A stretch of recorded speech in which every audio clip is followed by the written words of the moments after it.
Hello students. कल हम लोग राजनीतिक विकास के अर्थ, परिभाषा और विशेषताओं के बारे में पढ़े थे।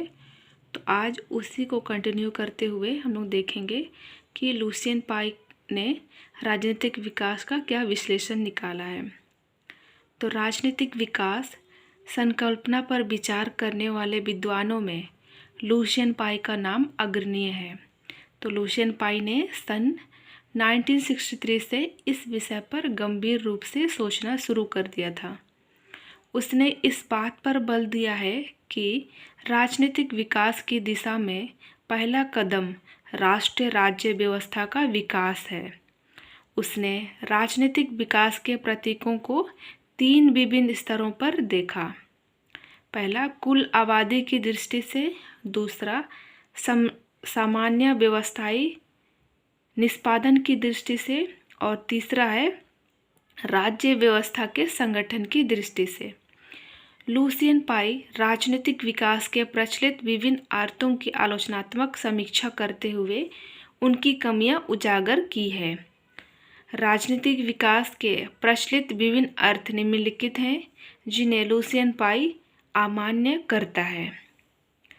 जिसमें पहला पॉइंट है राजनीतिक विकास आर्थिक विकास की राजनीतिक पूर्व शर्त के रूप में।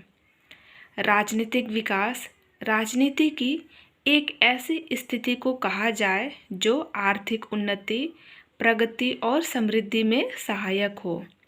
व्यवहार में यह दृष्टिकोण निषेधात्मक है। इससे राजनीतिक विकास आर्थिक विकास के साथ जुड़कर रह जाता है और इन दोनों को मिलाना तर्कसंगत नहीं है। दूसरा है औद्योगिक समाजों के लिए विशिष्ट राजनीति के रूप में राजनीतिक विकास। राजनीतिक विकास की धारणा भी आर्थिक विकास से जुड़ी हुई है। इसमें यह माना गया है कि औद्योगिक जीवन भी एक ऐसे सामान्य प्रकार के राजनीतिक जीवन को प्रकट करता है जिसको हर समाज प्राप्त करना चाहता है। यह धारणा भी आर्थिक विकास के साथ राजनीतिक विकास को जोड़ने वाली होने के कारण अमान्य हो जाता है। तीसरा पॉइंट है राजनीतिक आधुनिकीकरण के रूप में राजनीतिक विकास। इसमें कोलमैन, लिपसेट आदि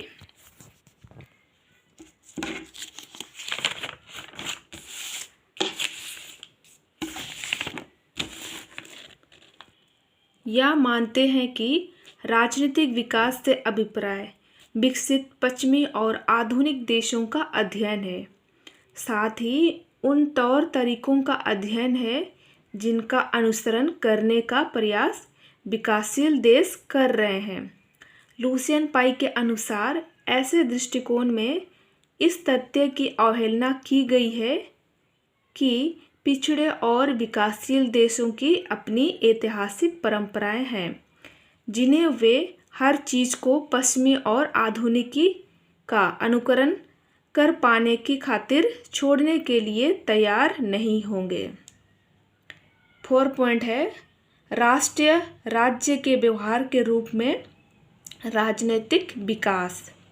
कुछ लोग मानते हैं कि राजनीतिक विकास में राजनीतिक जीवन का संगठन और राजनीतिक कार्यों की संपन्नता उन मापदंडों के अनुसार होती है जो एक आधुनिक राष्ट्रीय राज्यों में अपेक्षित है।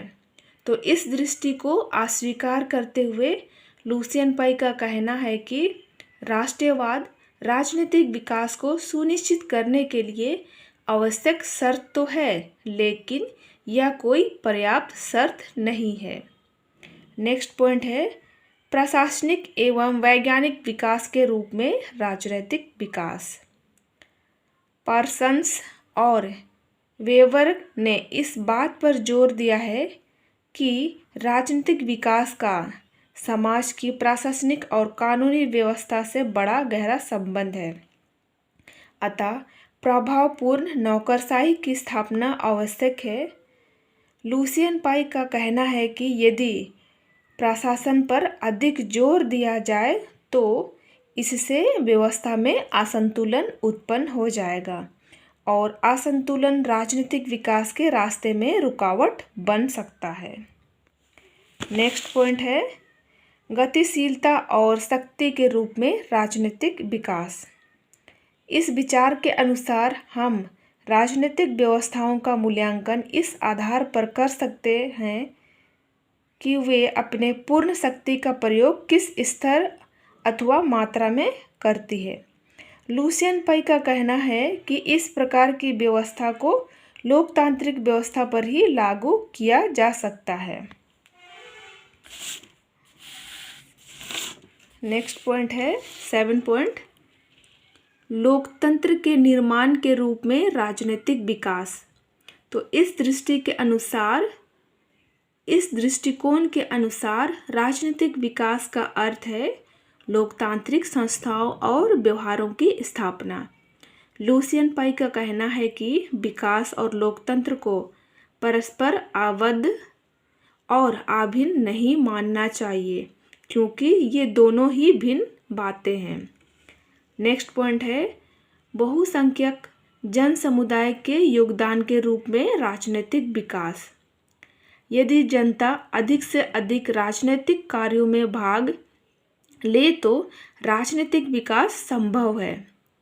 मताधिकार के विस्तार को सार्वजनिक सहभागिता के माध्यम से निर्णय निर्माण प्रक्रिया का विकसित रूप समझा जाता है। लुसियन पाई का कहना है कि ऐसे दृष्टिकोण से भ्रष्टाचारी और जन उत्तेजकों का प्रभाव बढ़ जाएगा।